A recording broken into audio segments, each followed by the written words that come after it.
नमस्कार, आप देख रहे हैं खबर फास्ट और बड़ा मुद्दा के साथ मैं हूं कायनात अंसारी।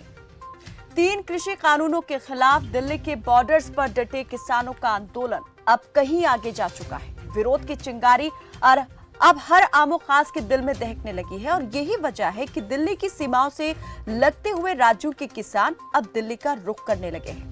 हरियाणा और पंजाब से पंचायतें आंदोलन के समर्थन में आ गई है, तो दिल्ली की टैक्सी और ट्रांसपोर्ट यूनियन ने भी किसानों के समर्थन में हड़ताल पर जाने का ऐलान किया है। किसान आंदोलन के बीच सियासत ने भी अपने दांव पे चलने शुरू कर दिए हैं। इसकी एक झलक हरियाणा सीएम आवास का घेराव करने पहुंचे पंजाब यूथ कांग्रेस कार्यकर्ताओं के प्रदर्शन के दौरान देखने को मिली।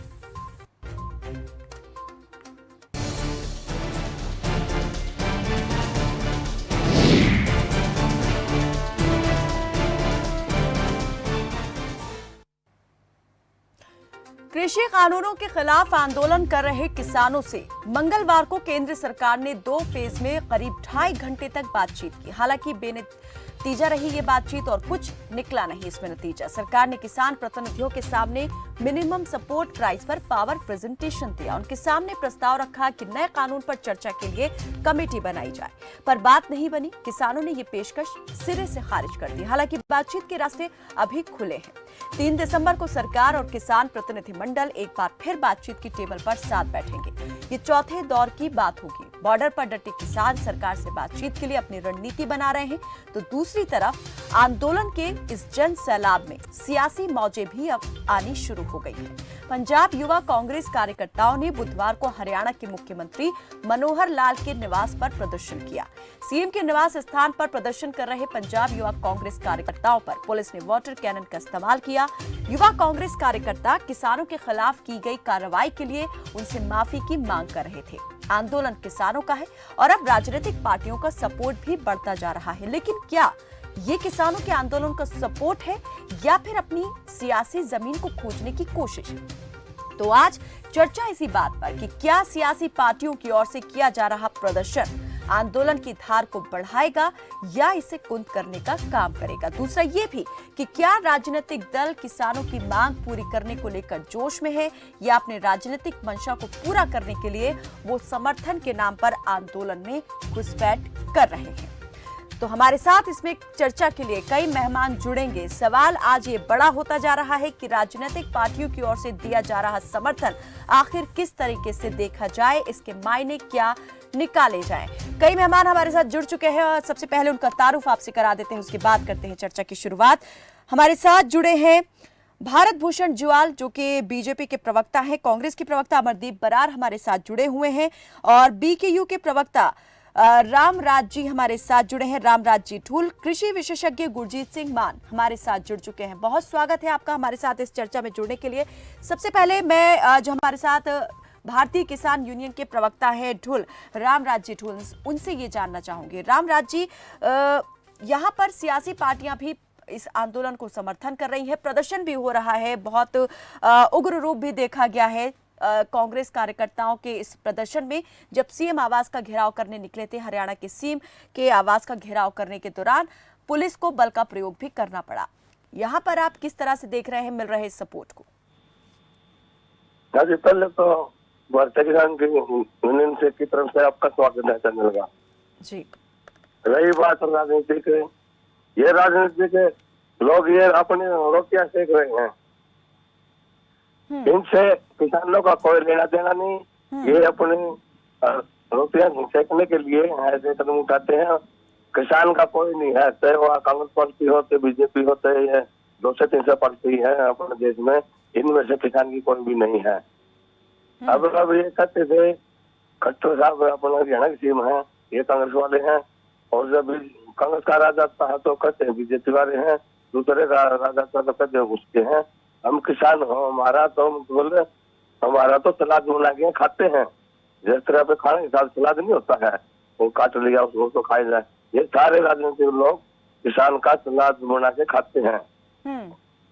तो हमने इनका कोई लेना देना को नहीं। और मन अखबार भी पढ़े थे, फलानी पार्टी समर्थन देगी और दूसरी दखली पार्टी समर्थन देती है किसानों का समर्थन कौन देता है। मैं पंजाब में खुद गया था, जो हरियाणा पंजाब की सीमा लगती है बॉर्डर, ये जो ये मतलब दाता वाला है निर्माण के, वहाँ में 2 दिन रहे और मैंने 100 जवान किसानों के बीचे हम लगे तो हमने तोड़ा, बहुत बढ़िया मिट्टी गिरी हुई थी और तार तोड़ लगा दे, वहां से आए।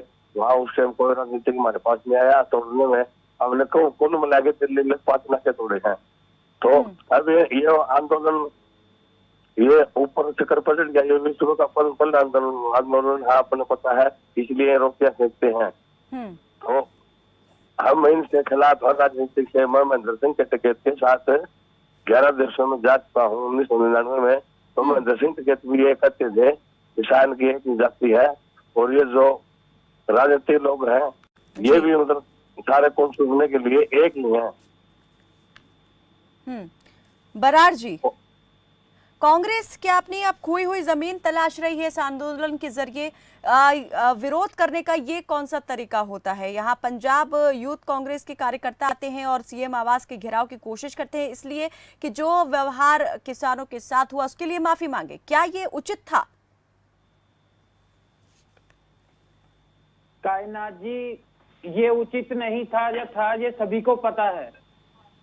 अगर कांग्रेस पार्टी की ये मांग है कि हमारे किसान भाइयों के साथ जो हरियाणा सरकार ने क्रूरता की है, उन पर लाठियां चलाई हैं, उन पर आंसू गैस के गोले फेंके हैं, उन पर वाटर कैनन का उपयोग किया गया है, वो गलत है। हम सिर्फ इतना कह रहे हैं वो गलत है, हरियाणा सरकार ने गलत किया है।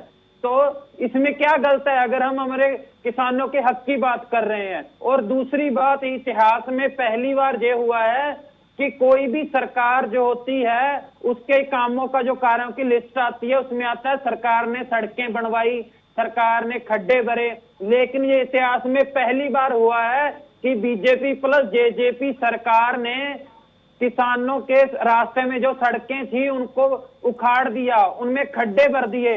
और मैं ये आपके चैनल के माध्यम से मांग करता हूं कि हरियाणा के मुख्यमंत्री मनोहर लाल खट्टर पर उनसे ये पूछा जाए, उन पर कार्रवाई हो कि उन्होंने जनता के पैसे की बर्बादी की है ये सब करके। उनका खुद का कोई पैसा नहीं लगा इसमें। ये हरियाणा की जो जनता है, हरियाणा का किसान है, जो टैक्स पेयर है, उनका पैसा इन सड़कों पर लगा हुआ है और इन्होंने उन सड़कों को उखाड़ने का काम किया है। और मैं अब भी कहता हूं अगर कांग्रेस वाकई में किसानों की सपोर्ट में है तो वो यहाँ पर सीएम आवास का घेराव करने की जगह दिल्ली के लिए कूच करते, यहाँ दिल्ली बॉर्डर पर किसानों के साथ शांतिपूर्ण धरने में भाग लेते। इस तरीके से यहाँ पर ये बैरिकेडिंग तोड़ने और पुलिस के साथ यहाँ पर भिड़ जाने में क्या लगता है, क्या ये इससे भला हो जाएगा? आंदोलन की दिशा जो है क्या वो दिशाहीन नहीं हो सकता है? कोई एक मैसेज गलत अगर आपकी इस हरकत से जाता है तो नुकसान किसका है? देखिए कायनात जी, कांग्रेस पार्टी नहीं भिड़ी है किसी से। जिस तरह किसानों पर, मैं खुद आज उस आंदोलन में था, आप रिपोर्टर भी थे, सभी से आप पूछ सकते हैं, पूरा शांति पूर्वक जो है युवा जो है सब मिलकर जा रहे थे, लेकिन पुलिस ने उन पर लाठियां चलाई हैं, उन पर वाटर कैनन जो है वो चलाया गया है और उसमें गंदे पानी का इस्तेमाल किया गया, जो सबसे घिनौनी जो हरकत है। तो आप क्या कहते हैं कि कोई जा रहा है तो उसको कोई रास्ते में रोकेगा? तो ये लोकतांत्रिक देश है हमारा, हम कहीं पर भी जा सकते हैं, कहीं से पर भी आ सकते हैं हम, ये हमें कैसे रोक सकते हैं? और जो हरियाणा के सीएम ने जो गलती की है उनको गलती मानने में क्या जाता है उनका? उन्होंने गलती की है, किसानों पर लाठियां चलाकर, आंसू गैस के गोले फेंककर उन्होंने गलती की है। उन्होंने हमारी हरियाणा की जो जनता का टैक्स पेयर का पैसा है उसको बर्बाद करने का काम किया है। वो गलती क्यों नहीं मान लेते? भारत भूषण जी, देखिए कायनात जी, इस आंदोलन के 2 पहलू हैं। एक तो ये पक्ष है कि किसान इस कानून के कितने विरोध में है, किस बिंदु पर विरोध में है और उसका निराकरण कैसे हो सकता है। और दूसरा जो पहलू, कानून तो चाहते हैं, किसान तो चाहते हैं कानून ही रद्द हो, वो बिंदुवार चीजों को नहीं देख रहे हैं, वो तो तीनों कृषि कानूनों को रद्द करवाने की मांग पर है। अब कायनात जी, मैं सत्ता पक्ष का प्रवक्ता हूं, मुझे समय दीजिए ताकि हमारे दर्शकों को समझ आए। नहीं, मैं समय बिल्कुल दूंगी आपको, लेकिन आपने कहा कि किस बिंदु पर, तो मैंने यही साफ किया कि बिंदु की बात नहीं है, तीनों कृषि कानूनों को चाहते हैं कि रद्द हो। दूसरा पहलू है राजनीतिक लोगों का, राजनीतिक पार्टियों का इसमें हस्तक्षेप, जो कि अभी वार्ता चल रही थी अमरदीप बराड़ जी के द्वारा। मैं अमरदीप बराड़ जी को या कांग्रेस पार्टी को आपके चैनल के माध्यम से ये कहना चाहूंगा पूरे प्रदेश के सामने कि अगर यूथ कांग्रेस या कांग्रेस पार्टी किसानों की हितैषी है, तो जिस प्रकार से आज वो ये कहते हैं कि हरियाणा के प्रदेश में भाजपा की सरकार ने किसानों के साथ अन्याय किया, तो कभी ये लोग पंजाब सरकार का भी घेराव कर लेते कि हरियाणा प्रदेश के किसानों को इतने सालों से SYL का पानी मिलना था, वो पानी देने का काम करवा दें। दूसरी बात, अगर ये आंदोलन से जुड़े हुए और किसानों के हित की बात करते हैं, तो कैप्टन अमरिंदर सिंह तो दबाव क्यों नहीं बनाते कि जिस प्रकार हरियाणा में दर्जनों फसलों को MSP के द्वारा खरीदा जा रहा है, उसमें मूंगफली है, कपास है, सूरजमुखी है, अब तो मूंगफली भी उसमें आ गई है, तिलहन है, दलहन है, गन्ना है, वो क्यों नहीं खरीदते? वो खाली केंद्र द्वारा फिर दो राज्यों की राजनीति को इस बीच ले आए हैं। हम यही बात कर रहे हैं कि इस आंदोलन को लेकर कौन यहाँ पर अपना सियासी हित साधने की कोशिश कर रहा है? आप पंजाब की कांग्रेस सरकार को कह रहे हैं, कांग्रेस सरकार क्या हमेशा से है पंजाब में? आप मुझे बताइए, क्या हमेशा से कांग्रेस सरकार है क्या पंजाब में? वो झूठे आंसू नहीं है जी। भारत जी, जिन मुद्दों का आपने अभी जिक्र किया, अगर ऐसे इतना हितैषी बनते हैं तो ये SYL क्यों नहीं ले आते, मंडियों का सिस्टम क्यों दुरुस्त नहीं कर देते? मैं ये जानना चाह रही हूँ कि हमेशा से कांग्रेस की ही सरकार है पंजाब में, इससे पहले बीजेपी और अकाली दल की गठबंधन सरकार भी थी वहां पर, तब भी तो ये काम नहीं हुआ। आप दो राज्यों की राजनीति को और उनके राजनीतिक हित को आप अलग यहाँ पर रखें और उससे फिर उठकर ऊपर बात करें। मैं उससे ऊपर बढ़ के ये बात कर रहा हूँ कि आज ये किसान हितैषी बनने का काम कर रहे हैं, तो उस समय हरियाणा के, अगर ये सारे देश के किसान को एक मानते हैं, तो हरियाणा के किसान के साथ पक्षपात क्यों करते रहे हैं? दूसरी बात, अगर किसान हितैषी हैं, तो जो हरियाणा जो कि पूरे देश में सबसे ज्यादा फसलों पर MSP दे रहा है, प्रैक्टिकली कर रहा है, उनके समर्थन में उस बात को पंजाब में लागू और राजस्थान में लागू क्यों नहीं करवाते? मेरा सिर्फ ये कहने का अर्थ है कि ये घड़ियाल। तो आपको लगता है पंजाब MSP नहीं दे रहा है अच्छी? हाँ, नहीं दे रहे, पंजाब नहीं दे रहा है। धान की खरीद फिर ऐसे ही रिकॉर्ड वहां पर धान की खरीद कर ली है पंजाब ने। सिर्फ धान और गेहूं पे दे रहा है। मैं अन्य बातों की कर रहा हूँ कि धान और गेहूं से बाहर निकल करके वो जो है सूरजमुखी पर, कपास पर, तिलहनों पर, दलहनों पर क्यों नहीं दे रहे हैं? बाजरे पर क्यों नहीं दे रहे हैं? क्यों नहीं दे रहे हैं? इसलिए नहीं दे रहे कि वो करना नहीं चाहते हैं। अब रह गई इस आंदोलन की। अब दूसरी बात कहना जी, अगर इस आंदोलन के माध्यम से किसान ये चाहता है कि कुछ बिंदुओं पर, जैसे वो कहते हैं MSP की गारंटी होनी चाहिए, वो कहते हैं कि कॉन्ट्रैक्ट फार्मिंग से किसान धोखे में आ सकता है, उन बिंदुओं पर बात करनी है तो उन बिंदुओं पर बात हो सकती है। अब समग्र बात करें, ये कानूनी पहलू नहीं है, ये तो सिर्फ राजनीति पहलू है कि जड़ से तीनों कानूनों को निरस्त कर दिया जाए, अध्यादेश ला करके संसद बुलाई जाए, संसद में निरस्त। सरकार ने कानून, अब वही मांग किसान कर रहे हैं, जो संयुक्त किसान मोर्चा है उसकी मांग अब यही है। कायनाथ जी, मैं यही बात कहना चाह रहा हूँ, किसान का मुद्दा अभी तक ये था, किसान ये कह रहा था कि हमें इसमें खामियां हैं, इसमें संशय नजर आता है, इसमें धोखा होने का डर लगता है, इसलिए क्यों नहीं MSP की गारंटी दे देते? इसलिए क्यों नहीं कॉन्ट्रैक्ट फार्मिंग के माध्यम से जो कॉन्ट्रैक्ट लेगा फार्मर के साथ, उसको सुनिश्चित कर देते कि वो MSP से नीचे का कॉन्ट्रैक्ट ना करे। बड़े अच्छे बिंदु हैं, डिस्कशन के बिंदु है, इन पर विचार होना चाहिए। और कहीं पर भी नहीं, अभी मैं ये जानना चाह रही हूँ भारत जी, अभी आपने जो कहा कि जो तीनों कृषि कानूनों को रद्द करने की मांग कर रहे हैं, वो कौन है फिर? ये राजनीतिक स्टंट है, ये कांग्रेस का, ये आम आदमी पार्टी का। अब आप यहाँ भी कांग्रेस ढूंढने लग गए हैं, कांग्रेस बीजेपी के अगेंस्ट, बीजेपी कांग्रेस को कहे, लेकिन किसानों को कोई नहीं देख रहा। कांग्रेस के प्रवक्ता, राष्ट्रीय प्रवक्ता तक सिर्फ एक ही बात कहते हैं, वो ये नहीं कहते, वो चर्चा करने को तैयार नहीं है। हाँ। आप बुलाइए ना कांग्रेस के प्रवक्ता को चैनलों पर, कांग्रेस के मुख्यमंत्री को बुलाइए, कैप्टन अमरिंदर सिंह जी को बुलाइए, हमारे मुख्यमंत्री के साथ बिठाइए, हमारे कृषि मंत्री के साथ बिठाइए और चर्चा करके दिखा दे एक बिंदु पे। हम मानते हैं एक बिंदु पर चर्चा करके दिखा दे, नहीं कर सकते, सिर्फ कानून रद्द कर दो। नहीं, कानून में कुछ संशोधन की जरूरत है। प्रधानमंत्री कह रहे हैं, चलिए आप बोलिए, उसके बाद में जो हमारे साथ कृषि विशेषज्ञ जुड़े हैं उनसे भी मैं उनका पक्ष लूंगी। आप बताइए तो सही, कहाँ कमी है? आप कमी बताइए, हम कमी दूर करने को तैयार हैं। बराड़ जी, कमी बता ही तो रहे थे किसान, और लेकिन अगर 2 महीने तक वो पंजाब में ही आंदोलन करते रहे तो सरकार ने साफ ये कह दिया कि ये आंदोलन एक राज्य का है, किसान जो है ये किसान नहीं है। ये कांग्रेस की तरफ से खड़ा किया गया आंदोलन है। अभी भी आप जो किसान संयुक्त मोर्चा की तरफ से बात रखी गई उसे कह रहे हैं कि राजनीतिक स्टंट है। मैं इसलिए कह रहा हूँ राजनीतिक पहले अमरिंदर सरकार ने केंद्र के कानून को निरस्त कर दिया। सुनिए, अमरिंदर सरकार ने अमरदीप जी टाइम दूंगी मैं आपको जी। अमरदीप जी सुनिए, जब कैप्टन अमरिंदर सरकार ने इन कृषि कानूनों को पंजाब में रद्द कर दिया तो पंजाब का किसान को क्या नुकसान होने वाला है, वो संघर्ष क्यों कर रहा है? उसको क्यों कांग्रेस के लोगों ने, कांग्रेस के कार्यकर्ताओं को बीच में डालकर बॉर्डर पर लाकर खड़ा कर दिया? अगर किसान ये समझ सकता है कि अगर केंद्र की तरफ से कोई कानून पास हो गया है और राज्य सरकार के पास वो शक्ति नहीं है कि उस कानून को निरस्त कर दे या कुछ दूसरा कानून बना दे, शायद इसीलिए वो प्रदर्शन कर रहे थे, लेकिन फिर भी सरकार मानती है कि किसान समझ नहीं पा रहे हैं। कांग्रेस ने, इसका मतलब कांग्रेस ने पंजाब के किसानों के साथ धोखा किया ये दिखाने के लिए कि हमने निरस्त कर दिया। अगर वो निरस्त कर ही नहीं सकते तो नाटक करने की क्या जरूरत है? फिर नाटक करने की क्या जरूरत है? क्यों कहते हैं हमने निरस्त कर दिया? अब सुनिए, बस बहुत हो गया आपका, बहुत झूठ बोल लिया आपने, अब सच सुनिए। आप अपने शब्दों पर कंट्रोल रखिए, आप अपने शब्दों पर कंट्रोल रखिए। मैं अनुरोध करूंगी, मैं सभी से यहाँ पर आप दोनों ही से अनुरोध करूंगी, प्लीज भाषा की मर्यादा को आप बनाए रखें। जी बराड़ जी।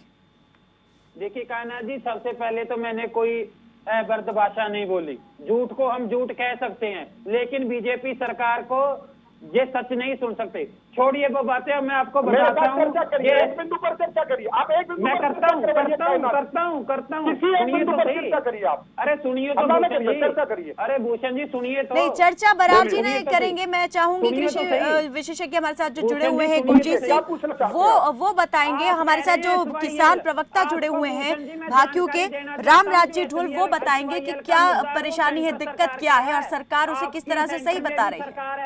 आप क्यों नहीं दिलवा रहे पानी हरियाणा को, अब अपना जो उनका हक बनता है, आप क्यों नहीं दिलवा रहे? आप बार बार कांग्रेस कांग्रेस कांग्रेस करते रहते हैं, ये सेंटर के पास पावर है, आप क्यों नहीं दिलवा रहे? और आप कह रहे हैं कि आंसू कांग्रेस पार्टी, आज सारे देश का किसान आंसू बहा रहा है, लेकिन आपको उसके आंसू नहीं दिख रहे। आपको दिख रहे हैं बड़े बड़े जो उद्योगपति हैं उनका फायदा, आप सिर्फ उनके फायदा नहीं है बराड़ साहब। और आप बात करते हैं गुरजीत जी, मध्य प्रदेश में हरियाणा की मंडियों में चलिए, वहाँ पर मैं आपको दिखाता हूँ एमएसपी दे रहे हैं आप किसी को कोई एमएसपी नहीं दे रहे। आप 1200 रुपए किलो धान बिक रहा है हमारे किसानों को। प्रति पृष्ठभूमि ये है कि आपने एक ही दिन में 24 लोगों को मध्य प्रदेश में गोलियों से भून डाला था। आपका इतिहास ये है। भारत भूषण जी, मध्य प्रदेश के भी गृह मंत्री नरोत्तम मिश्रा का बयान सामने आ गया है। उन्होंने भी किसान आंदोलन को लेकर कहा कि कुछ यहाँ पर ताकतें जो है इस आंदोलन को हाईजैक करने की कोशिश कर रही है, किसानों को बहकाया जा रहा है।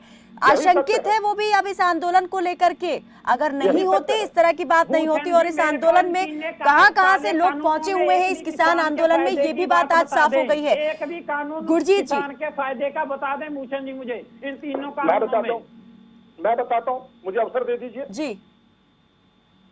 देखिए, अब ये सार्थक चर्चा में भाग लेते हैं, सार्थक चर्चा करते हैं। अभी अमरदीप जी ने कहा भी एक भी फायदा बता दिया। मैं ये कह रहा हूँ, मंडियों की व्यवस्था के आधार पर जो एमएसपी चल रहा है उसमें कहीं सरकार ने इन कानूनों के माध्यम से छेड़छाड़ नहीं की। यानी एमएसपी पर जो खरीद हो रही है वो एमएसपी पर जारी रहेगी। आप बीच में ना बोलिए। इससे एक अलग, अगर एमएसपी के अलावा कोई ऊंचे दाम पर कोई व्यापारी किसान से मंडी के बाहर खरीद करना चाहता है, एक नया इस कानून को एक्सटेंड करके उसको एक्स्ट्रा फैसिलिटी दी गई है कि आप मंडी से बाहर अगर ऊंचे दाम पर बिकता है तो बेच दीजिए, वरना मंडी में आपके फसल जो है मंडी में जो एमएसपी पर बिकेगी ही बिकेगी। कांग्रेस, उदाहरण देना चाहूंगा, 2009 से 2014 तक कांग्रेस ने मात्र 1.5 लाख करोड़ रुपए की 5 साल में गेहूं खरीदी और हमारी सरकार ने इन 5 सालों में 3 लाख करोड़ रुपए की गेहूं की खरीद की एमएसपी के द्वारा। इन्होंने 5 साल में 2 लाख करोड़ रुपए की धान की खरीद की, हमने 5। चलिए, अब मैं चाहूंगी कि रामराज जी अपनी बात रखें यहाँ पर जो बीजेपी प्रवक्ता ने कहा, और उसके बाद में गुरजीत सिंह जी से चाहूंगी कि वो भी जरा और खुलासा करें। जी रामराज जी। आज मैं इनका दोनों जवाब दूंगा। एक तो पहले दूंगा जो ये बीजेपी का है, ये इससे बेचतरा कर दिया HYL का, रोटी लाया नहीं सेकंड के लिए, ये मैं कहूँगा नहीं पढ़ लेंगे रोटी सेकंड वाले दलाल हैं। तो जवाब है जो कांग्रेस का अपना, कांग्रेस वाले को कान खोल के सुन रहे भाई साहब, कांग्रेस वाले ये जो काले बिल पास करे हैं ये राजनीति का आज ये नहीं है, बहुत दिन के राजनीति का नहीं है, इसका बना लिया था, मन बना चुके थे। ये कांग्रेस ने पहले लिख दिया था और बीजेपी ने लॉकडाउन की आड़ में जबरन लागू कर दिया। ये पहले दूसरे देशों में भी ऐसा हुआ था। जींद में रैली थी, महेंद्र सिंह टिकैत की रैली थी जींद में, मत जींद का हो 21 जानते सुनियो 21 फरवरी 1999 को वहाँ यूरोप के 3 देशों के किसान आए हुए थे, जर्मनी, फ्रांस, स्विट्जरलैंड। उन्होंने हमारे से डिमांड की कि यहाँ के किसान, इंडिया के किसान वहाँ यूरोप आइए और हमारी मदद कीजिए। तो यहाँ से उसके बाद 20 मई 1999 को महेंद्र सिंह टिकैत की अध्यक्षता में तो 600 किसान हवाई जहाज में वहाँ यूरोप के 11 देशों में गए थे, Germany, France, Switzerland, Holland, Spain. तो वहाँ वो कभी साथ में ले गया था महेंद्र सिंह टिकैत। महेंद्र सिंह टिकैत तो पहला किसान है जो के साथ वहाँ का था। तो हमने वहाँ 10-10 किलोमीटर का काफिले के साथ वहाँ 45 देशों के किसान थे, हमने वापस करा दिए थे। उसमें 3-4 देश ऐसे थे छोटे छोटे, जैसे स्पेन है और इटली है, इनमें किसानों ने साथ नहीं दिया, वहाँ लागू कर दिए। वहाँ का बंधुआ मजदूर है, लागू होने के बाद बंधुआ मजदूर है। और रही यहाँ असर दिखाने की बात बताओ, जो मेरी भी 52 साल की उम्र होगी, मैंने भी 30 साल हो गए देखते हैं, गेहूं का रेट जो MSP पर भी क्या था उससे ज्यादा, दो महीना में ज्यादा, अब की बार 300 डॉन आ गया है। और ये भाई साहब ने क्या कहा है, MSP पर खरीदना है, लेके दे दो सरकार, हम MSP पर खरीदेंगे, लक्के कौन दी सरकार है, अभी भी बेवकूफ बना रही है। और किसान की रही बात है, कल भी 3 तरह की मीटिंग है, किसान का विश्व लेवल का आंदोलन है ये, और यहाँ कम से कम भी ट्रक भर के आते हैं दूध के, लस्सी के, इतना सपोर्ट देवा है ये किसान ही देता है, हम किसी राजनीति का नहीं लेते। ना राजनीति में घुसने दिया, ये कांग्रेस वाले कहाँ गए थे सारे, इसको 3 महीने हो गया, हमने शुरू में हमने क्या करा, DC के माध्यम से ज्ञापन दिया, मेरे मिले हैं ना MP है, 10 MP माध्यम से दिया, और विपक्ष के पास भी गए जितने विपक्ष के हैं। उसके बाद हमने किसान यात्रा निकाली और पंजाब में भी ये शांतिपूर्ण से वहाँ बैठे रहे रेल की पटरियों पे। तो आज कतार होली उस टाइम हमने यहाँ दिल्ली के हटने का योजना बनाई, तो उस टाइम आंसू घोष के गोले चल रहे थे, कांग्रेस के क्वाड मार रहे थे सारे, कांग्रेस जितने राजनीतिक पार्टियां नहीं सारे क्वाड मार रहे थे, और वहाँ बच्चे बुढ़े और मतलब 3 तो पहले इसमें शहीद हो गए, 1 आध शहीद हो गया, मैंने अभी पता लग गया था, 4 तो शहीद हो चुके हैं। तो यहाँ 3 महीने का राशन तो पंजाब के किसान ले रहे हैं, और यहाँ भी मदद मिल रही है। हमने से यहाँ 6 महीने लग दिए, किसान जाने वाला नहीं है। वही विपक्ष की बात है, विपक्ष अगर यहाँ बढ़ जाएगा, विपक्ष को वहाँ से खदेड़ दिया जाएगा। ये तो लागू हो ना लो, हमें राजनीतिक पार्टी को यहाँ नहीं घुसने देंगे, यहाँ किसान रहेगा, किसान आएगा, राजनीतिक पार्टी को नहीं घुसने देंगे, कौन सी भी हो। कंडेला कांड में हमेशा भुगत चुके हैं, मतलब वो कंडेला कांड में राजनीतिक के लोग घुस चुके थे, उन्होंने वहाँ 7 किसान राजपुरा बहन जो जज है जो 7 साल अंदर करेगा नहीं, तो वहाँ छाती में उठाई थी, और ये विपक्ष सारे मरवा के भाज गए थे, नदी में कूद गए थे, भाज गए थे, और वहाँ 7 किसान मरवा के और फिर इनकी दिल्ली क्रांति यात्रा करी थी। तो इसलिए ये जो 4 शहीद वैसे हुए हैं, वो किसी फुहारा लग गया, किसी कुछ हो गया, कुछ सर्दी में मर गया। तो यहाँ stylish and fashionable, a complete menswear, Chinar fabric. भी कौन है उसको हाथ पकड़ के यहाँ से बाहर कर दें, हमने इनकी समर्थन की कोई लोड को नहीं। गुरजीत सिंह मान जी, अभी आपने तमाम यहाँ पर जो हमारे साथ मेहमान जुड़े हुए हैं, जो पक्ष हैं, उनको आपने सुना, पक्ष विपक्ष को सुना, और जो आंदोलन कर रहे किसान हैं उनसे जुड़े भी जो किसान नेता हैं उनकी बात भी आपने सुनी।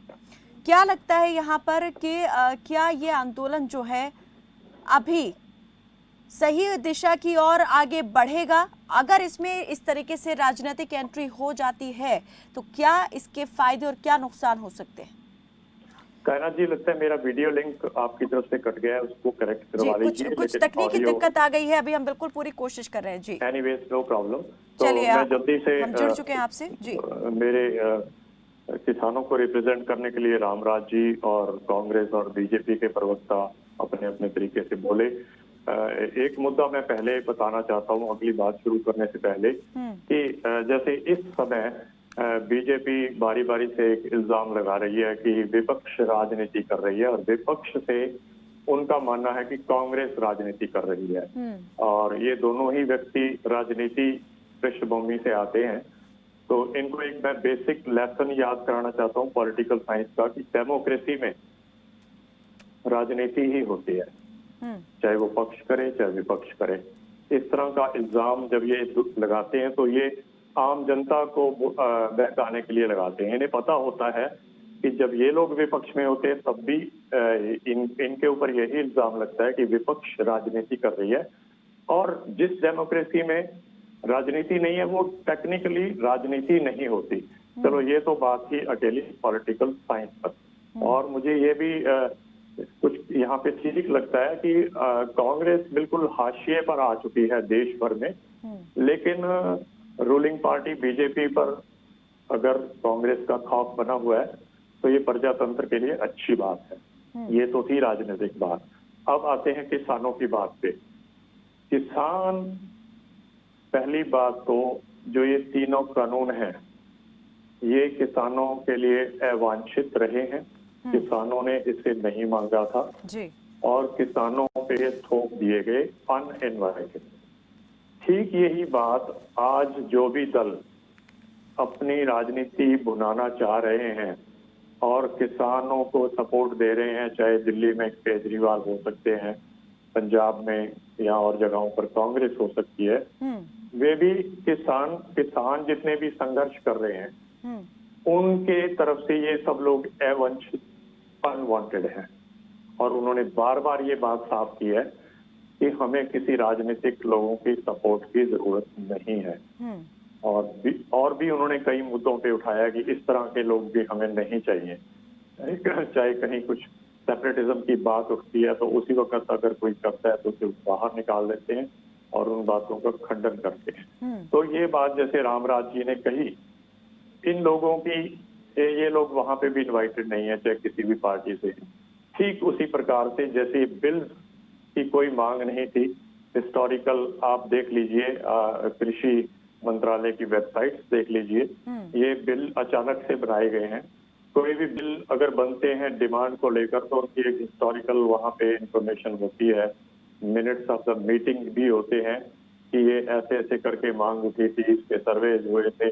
तो ये मैं दोनों ही मेरे राजनीतिक मित्रों को कहना चाहूंगा कि आप कम से कम अपनी राजनीति बरकरार रखिए, लेकिन अपनी राजनीति में किसानों के साफ सुथरे आंदोलन को उलझाने की कोशिश न करें। और आप करके देख भी लेंगे तो किसान इस वक्त जो वहां बैठे हैं वो बहुत मैच्योर हो चुके हैं और आपके जो डिजाइन हैं उनको वो पढ़ सकते हैं कि ये इनकी मंशा क्या है, चाहे वो रूलिंग पार्टी है चाहे कोई विपक्ष के दल है।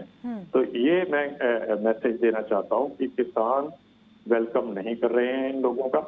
और सरकार जो है, जैसे बिंदुओं की बात कर रहे हैं प्रवक्ता जो बीजेपी है, ये बिंदु तो बहुत डिटेल में डिस्कस हो चुके हैं जी। लेकिन प्रधानमंत्री जी से लेके हमारे हरियाणा के मुख्यमंत्री और अन्य मुख्यमंत्री एक ही नैरेटिव कहते हैं, हम किसानों को समझाएंगे।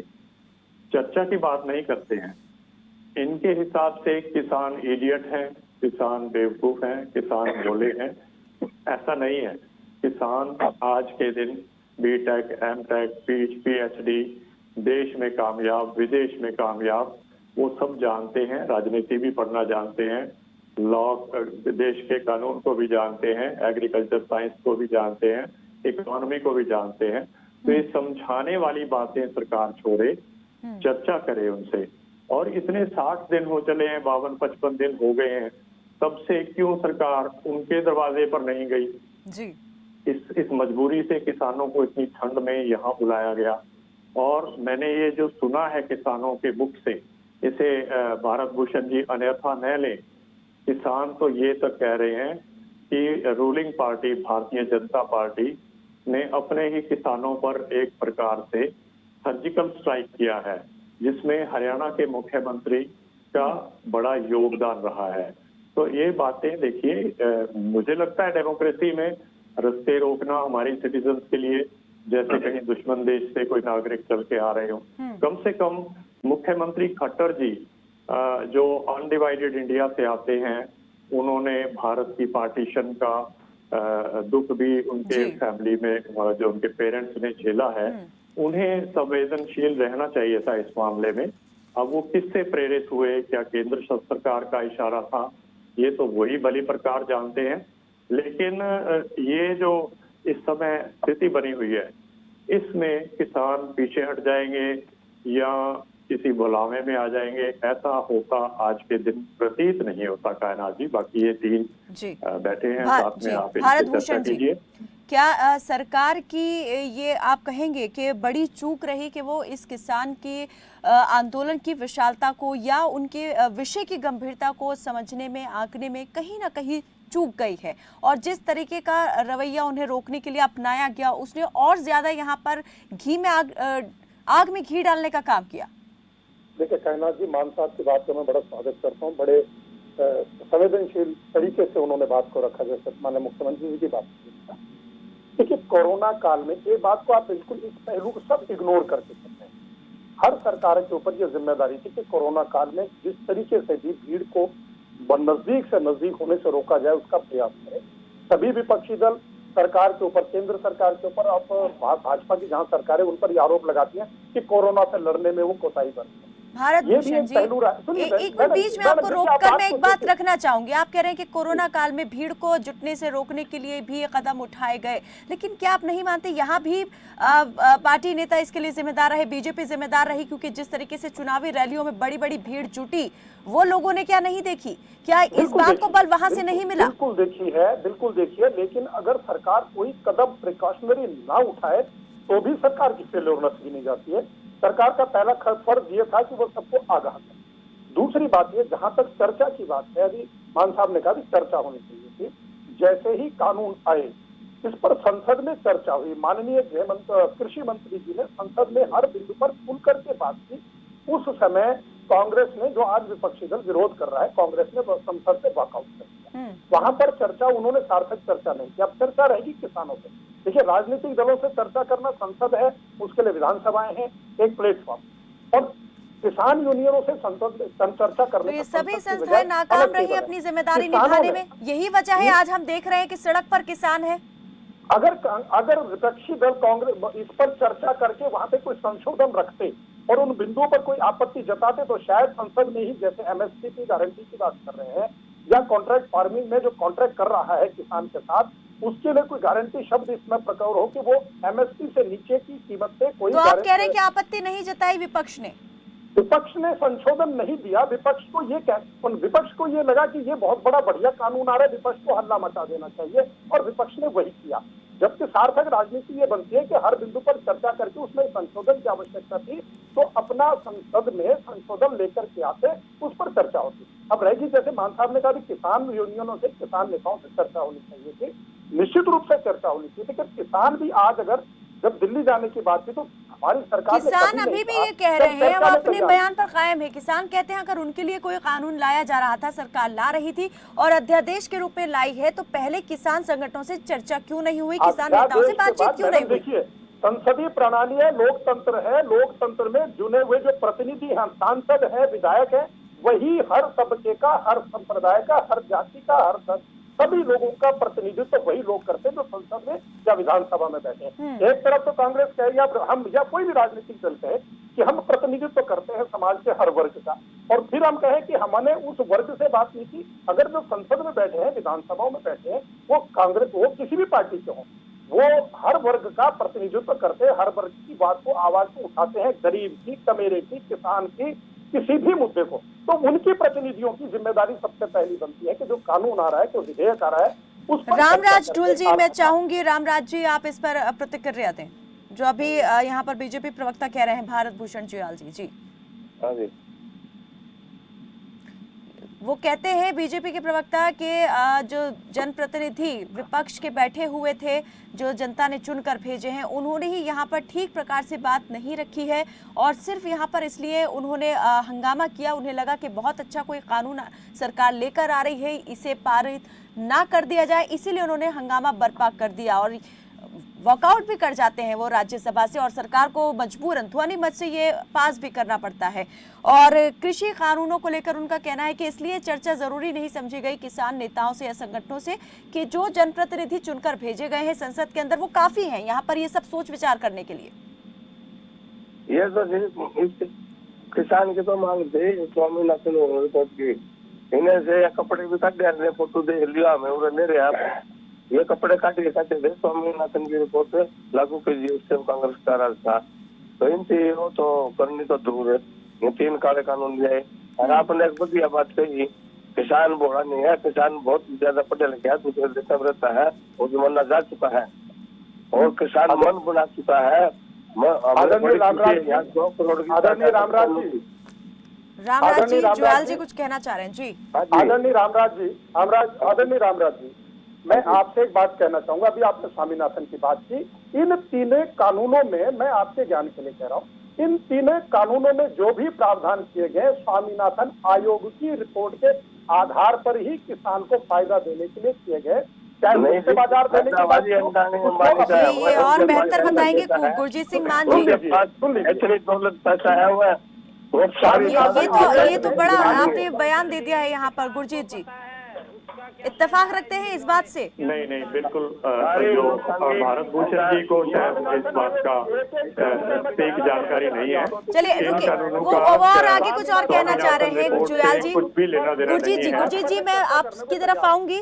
जी जुयाल जी, देखिए स्वामीनाथन आयोग ने क्या कहा था, किसान को उसकी सिंचाई का समुचित साधन मिलना चाहिए, किसान को कम से कम ब्याज पर लोन मिलना चाहिए, किसान को उसकी फसल का कीमत का 1.5 गुना मिलना चाहिए, किसान को अपनी फसल बेचने के लिए उन्मुक्त बाजार मिलना चाहिए, किसान को हर सुविधा उन्मुक्तता के साथ मिलना चाहिए। और हमने वही किया, हमने एमएसपी को बरकरार रखा जो कि आयोग कहता है, उसको कहीं छेड़ा नहीं गया। उसके अलावा हमने क्या कहा, ये ऐच्छिक है, दिस इज नॉट मैंडेटरी, ये वॉलंटियरली अगर कोई स्वीकार करता है कि मंडी से मुझे बाहर कहीं रेट ज्यादा मिलता है एमएसपी से, तो उस रेट पर मैं किसी से कॉन्ट्रैक्ट फार्मिंग कर लूं, किसी के साथ मैं जाके मंडी से बाहर अपना मंडी में सामान ले जाने के लिए इसी प्रावधान को लेकर आशंकित है किसान। उनका कहना है कॉर्पोरेट सेक्टर के पास इतना पैसा है कि अगर उसे ये सिस्टम 1-2 साल जारी रखना पड़े, एमएसपी से ज्यादा दाम देकर खरीद करनी पड़े, वो जारी रखेगा। उसके बाद में वो कहता है किसान कि ये सिस्टम फिर आपस में कोलैप्स होगा, मंडी सिस्टम खत्म हो जाएगा, अपने आप सरकार इसे खत्म कर देगी। रामराज जी कुछ कहना चाह रहे हैं? जी भारत जी आऊंगी आपकी तरफ। जी रामराज जी, 55 साल पहले एमएससी नहीं था, ये इसीलिए पहले भी ऐसा होता था, ये जो बड़े बड़े पैसे वाले जो पैसे वाला कोई भी हो, वे सच्ची फसल को खरीदते थे और अपन उसको गोदामों में रखते थे, तो फिर 2-3 महीने बाद उसकी 2 गुनी रेट में बेचते थे। तो अब भी ऐसा ही हाल होगा। ये दूसरे देश में हो चुका है, हम दूसरे देश में आते जाते रहते हैं, वहीं भी ऐसी बात नहीं है। ये अपने मैडम जी ने विस्तार से बताया, पता नहीं क्या किसान का पड़ता है, इतना पागल नहीं है, मन पड़े बाहर जाए दूसरे देश में, तो दूसरे देश ने भी विरोध कर दिया, पेपर पढ़ लियो। तो ये फैसला किसान का है, इसमें राजनीति कौन बढ़ रहा ना, और यहाँ केजरीवाल है, इतना पानी कौन पीन दिया हमें, जींद से भी यहाँ कहीं की उनका दूध हाथ घाटी है, एक बड़ी आप जनता चले लो खर्च का है, हमें किसी का ले रहे आंदोलन तकड़ा चल लगा। जो बीजेपी ने पंखा मतलब जितनी पार्टी है 5,000 हो, किसान उसके खिलाफ हो चुका है। और आपने ध्यान कर लेना, गाँव नहीं बनते रहा विपक्ष हो, विपक्ष का ही मतलब हमारे साथ में इलेक्शन था अभी ना पहले, वहाँ क्या करते थे, जो कैंडिडेट था इसका कांग्रेस का, कभी बुग्गी में बैठा था, कभी ट्रैक्टर में बैठा था। फिर आंदोलन तो उस टाइम में भी चल गया था, तो 3 महीने चल गया था। उसको पता था किसान का नाम ले दे वोट मिल जाएंगे। तो उससे ये कहा मैं इस्तीफा दे दूंगा, किसान का कुछ हो जाएगा तो किसान के बारे में इस्तीफा दे दूंगा। तो उस टाइम सबसे पहले किसान 35 किसान जिनके गिरफ्तार जबरन, और मैं भी मतलब 15 में भाग्या मन नहीं पकड़ा रहे। तो जींद का भी और जिला परम रूप उठा लिया, तो रवि जात उठा लिया, प्रदेश रतनमाल उठा लिया। उस टाइम भालू का हाथ आप में बड़े घुस गया, दोनों ये कहता हम इस्तीफा दे दूंगा। अगर वहाँ अशुगाश चले, गोली चली, आ गए वो भालू वो सारे राजनीतिक है वहाँ मतलब तोड़ क्या है। बराड़ जी कुछ कहना चाह रहे हैं जी। दिल्ली को साथ बराड़ जी तोड़े हैं, मिट्टी के कुछ गिर दिया, किसानों पर जो पर्चे हुए हैं वो बीजेपी सरकार ने करवाए हैं। मेरी ये मांग है आपके टीवी के माध्यम से कि किसानों पर जो भी पर्चे, जो भी FIR दर्ज हुई है, बीजेपी सरकार उन सबको वापस ले, क्योंकि कोरोना की आड़ में उन्होंने ये पर्चे कोरोना नहीं है, कोरोना की सब किसान खुला मुँह एक क्यों पुकारे हो। चलिए गुरजीत जी, नहीं है, नहीं गुरजीत जी मैं चाहूंगी अभी जो जुयाल जी जिस तरीके से समझा रहे थे, खुला मुँह है, आऊंगी रामराज जी, बिल्कुल किसानों को हम देख पा रहे हैं कि उन्हें इस वक्त फिक्र इस बात की नहीं कि महामारी का दौर जारी है, फिक्र इस बात की है कि कहीं आगे आने वाला भविष्य उनके लिए अंधकारमय ना हो जाए, जो उनका अधिकार है कहीं वही उनसे सरकार ना छीन ले जाए, और उसके लिए वो इस वक्त लड़ाई लड़ रहे हैं, डटे हुए हैं। आऊंगी बराड़ जी। गुरजीत सिंह जी, मैं आपसे ये जानना चाहूंगी, अभी जिस तरीके से जुयाल जी ने कहा कि जो भी यहाँ पर ये कानून लाए गए हैं वो स्वामीनाथन आयोग की जो सिफारिशें थी उनको मद्देनजर रखते हुए लाए गए हैं, उसमें वो तमाम प्रावधान दिख रहे हैं, मानते हैं इस बात को सही है? नहीं, मैंने ये तीनों ऑर्डिनेंसेस के टाइम में ही पढ़ लिए थे एक्ट बनने से पहले, और एग्जैक्टली वही एक्ट बन गए कि उसमें तब्दीली नहीं हुई। और चौथा एक्ट जिसके लिए किसान कर रहे हैं, जो अभी ड्राफ्ट फॉर्म में है, इलेक्ट्रिसिटी अमेंडमेंट ड्राफ्ट 2020, ये 4 बिंदु तो सीधे सीधे, और भी बहुत मसले हैं क्योंकि किसानों ने इतने दिन मंथन किया है, तो उन्होंने कानूनी कमियां और चीजों में भी ढूंढी है। ये तीनों एक्ट्स में स्वामीनाथन जी का एक भी बार मेंशन नहीं है एट ऑल। और क्योंकि स्वामीनाथन की रिपोर्ट जब सबमिट हो गई थी तो उसको एक्सेप्टेड माना जाता है, और जब भी इनकी लीगल ड्राफ्टिंग होती है तो उनकी रेफरेंसेस को एक्ट्स और ऑर्डिनेंसेस में लिखा जाता है कि this provision comes from the recommendations of Professor M.S. Swaminathan report.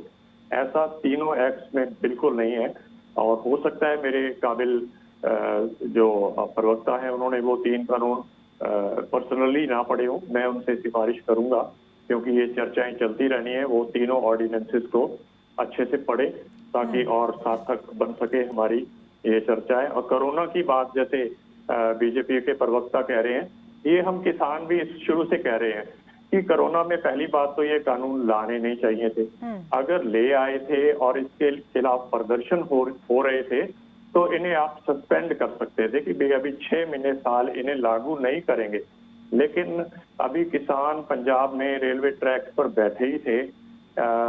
शायद प्रवक्ता जी को पता ही होगा कि एक्ट के बाद उनके लिए रूल्स बनते हैं that how every act will be implemented. वो रूल्स को भी 20 अक्टूबर को आनंद फानंद में जल्दी से बना दिया गया।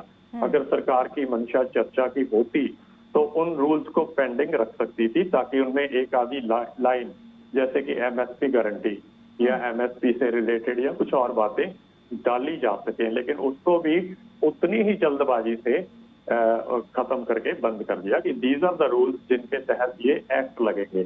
तो एक तो कोरोना की बात प्रवक्ता जी न करें तो अच्छा है, बिहार की इलेक्शन देख लीजिए, धार्मिक बात है, लेकिन दीपावली देख लीजिए, हर जगह पे कोरोना की जितनी भी रूल्स हैं उनकी धज्जियां हर कोई उड़ा रहा है, और उसमें रूलिंग पार्टी भी उससे अलग नहीं है।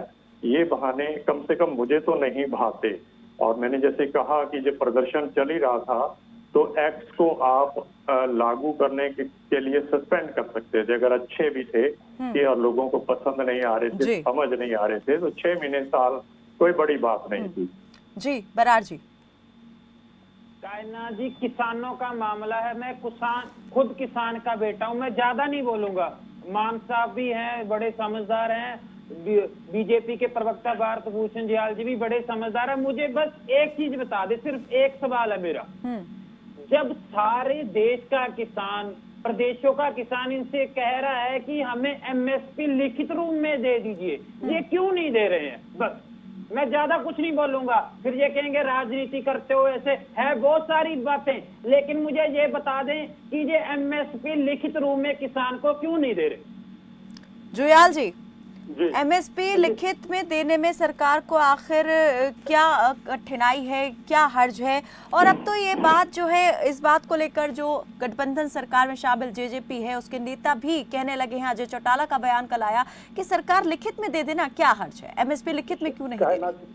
कहना जी बहुत अच्छा प्रश्न है, और इस प्रश्न का उत्तर अगर मैं देकर के संतुष्ट कर पाऊं तो बराड़ साहब आपको समझना पड़ेगा। पूरे देश में कृषि के जो आधार से जो खाद्यान्न है, 280 करोड़ क्विंटल का खाद्यान्न पैदा होता है देश में, सभी को मिलाकर, तिलहन दलहन मिलाकर के। लेकिन एमएसपी पे अभी तक राष्ट्रीय स्तर पर जो खरीद होती है गेहूं और धान की, जो कि 44 करोड़ क्विंटल और 34 करोड़ क्विंटल है, मात्र 78 करोड़ क्विंटल की एमएसपी पे खरीद होती है। बाकी की एमएसपी से खरीद नहीं होती, यानी कि एमएसपी कवर्ड नहीं है बाकी खाद्यान्न। अकेला हरियाणा प्रदेश देश का ऐसा राज्य है जहां पर गेहूं धान के अलावा तो सरकार ऐसे कानून में एक रूपता क्यों नहीं लाती? जुयाल जी, मैं ये जानना चाहूंगी, अगर पूरे देश के लिए सरकार किसान के लिए, पूरे देश के किसान के लिए जैसे 3 कृषि कानून ला सकती है, तो उसमें जो सुधार हो सकते हैं वो भी तो ला सकती है। टेक्निकल पॉइंट को सुन नहीं रहे आप, टेक्निकल पॉइंट को सुनिए। एग्रीकल्चर फील्ड का जीडीपी में 16.4% का योगदान है, जिसमें 8.2% जो है वो एनिमल हस्बेंड्री का, पशुपालन का है, यानी कि खेती का, यानी कि खाद्यान्नों का 8.2% जो है वो शेयर है जीडीपी। अब अगर पूरे के पूरे खाद्यान्न में जितना शेयर है उसके आधार पर एमएसपी में कवर करते हैं। मानता की बात को समझते, जनवरी के महीने को दिसंबर, चलिए ठीक है, एमएसपी अगर लिखित में नहीं, लेकिन सरकार से ये भी तो किसान चाहता है कि एमएसपी से अगर कोई कम में खरीदता है कोई भी व्यापारी, तो उसे अपराध घोषित किया जाए। आप नहीं समझ सकते, आप तो चाहते नहीं है किसान को हम जो बात करें वो समझ आ जाए। आप चाहते नहीं है कि जो बात मैं कह रहा हूँ, जो बात सरकार कह रही है, बराड़ जी और भूषण जी, भूषण जी, ना किसान यहाँ कांग्रेस की सुन रहा है और ना ही बीजेपी नेता जो इतने वक्त से कहते आ रहे हैं, ना वो बात समझ रहा है, ना उसकी बात समझ आ रही है। किसान अपनी बात समझाना चाहता है, क्या सरकार समझेगी बात? कायनात जी, आपने मेरी बात पूरी नहीं होने दी। जी चलिए कीजिए, आप अपनी बात पूरी कीजिए। पूरे खाद्यान्न को एमएसपी पर खरीदने का प्रयास करें तो कम से कम 6 लाख करोड़ रुपए का बजट खाली खाद्यान्नों के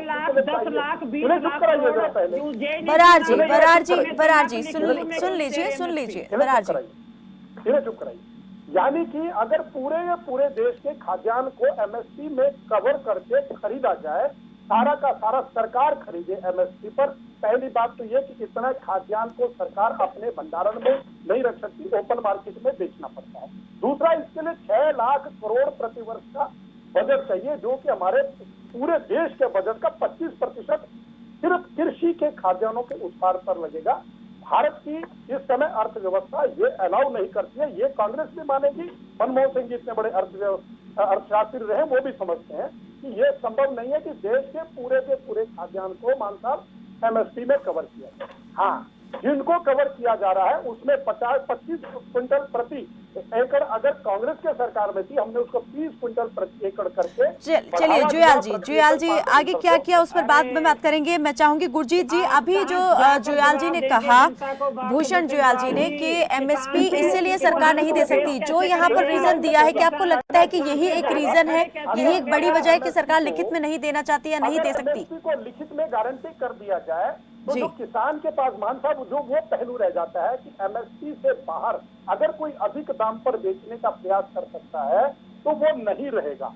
वो जो एक एक्स्ट्रा फैसिलिटी इस कानून के माध्यम से किसान को एक दी जा रही है एमएसपी तो खरीद करनी ही आप पड़ेगी। ऐसा क्यों सोच रहे हैं? अगर ठीक है, नहीं, मैं एक बड़ी आपकी बात को बड़ा करते हैं। चलिए जुयाल जी, गलत कह रहे हैं। जुयाल जी आपकी बात को बड़ा करते हैं। आपने कहा कि 6 लाख करोड़ अतिरिक्त पैसा चाहिए होगा, तो सरकार ये क्यों सोचती है कि सारा धान एमएसपी पर ही बेच जाएंगे किसान? अगर मंडी से बाहर उसे अच्छा दाम मिलता है तो सारी खरीद तो सरकार को नहीं करनी पड़ेगी, फिर तो खुली मंडी में भी अपना वो उत्पाद बेचेगा ना।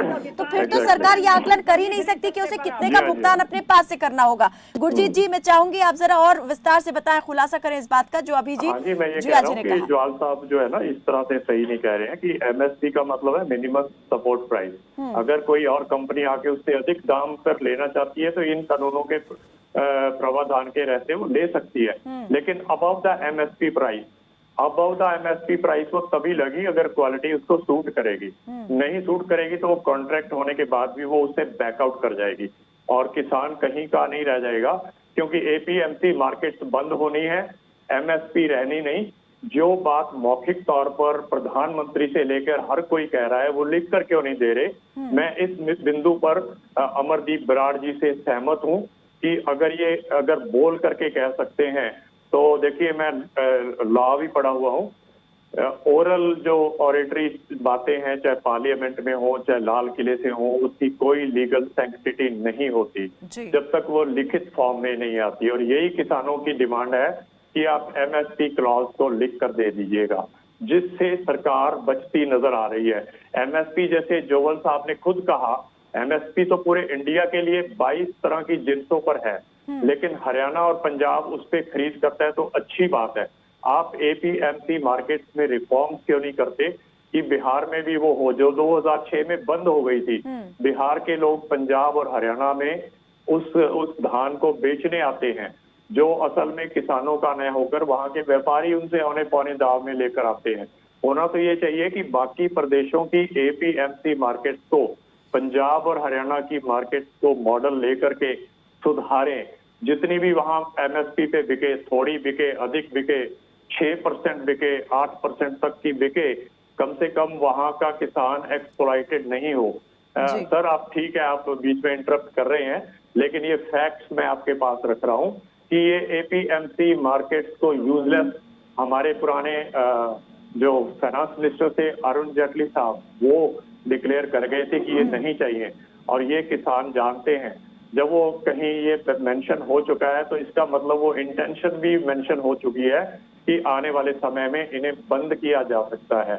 ये शक ही बारी बारी किसान को मजबूर कर रहा है कि सरकार जी, प्रधानमंत्री साहब लिख कर दें इसको in the form of an act और लॉ कि ये एपीएमसी मार्केट भी रहेंगी, एमएसपी भी रहेगी और एमएसपी पे गारंटेड परचेज भी रहेगी। साइनाथ जी, मैं उत्तर दे दूं? जी जी, चलिए आप जल्दी, मेरे पास वक्त बहुत कम है, मुझे समाप्त करना है चर्चा को। जी, मान साहब की 2 बातों को उत्तर देना चाहूंगा। जी, मान साहब ने 2 शंकाएं उठाई कि एक तो बिहार का उदाहरण दिया कि बिहार के औने पौने दामों में किसानों की फसल को खरीद कर व्यापारी ने जाकर के दूसरे राज्यों में बेचा।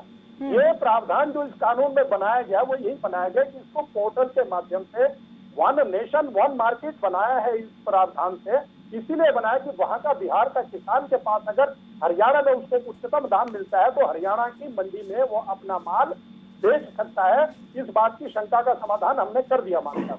दूसरी बात आपने ये कही कि कॉन्ट्रैक्टर जो है कम दाम लगने पर क्वालिटी के आधार पर उसको कम भाव में खरीदेगा। नहीं, जब वो कॉन्ट्रैक्ट करेगा एक रिटर्न डॉक्यूमेंट बनेगा, वो इसमें लिखा हुआ है कानून में, और वो उस रिटर्न कानून में जिस रेट पर किसान से कॉन्ट्रैक्ट करेगा फसल खरीदने का, उससे कम रेट पर उसको पेमेंट नहीं कर सकता। इसलिए क्योंकि उसमें कानूनी वो बंध गया है कि मैं इस रेट पर खरीद रहा हूँ, क्वालिटी कम हो ज्यादा हो उसको उस रेट से खरीदना पड़ेगा, किसान को पूरे दाम देने पड़ेंगे। ये इन कानूनों की खूबी है। आपके दोनों प्रश्नों का निराकरण मैंने कर दिया, तो बताइए कहाँ कमी रह गई?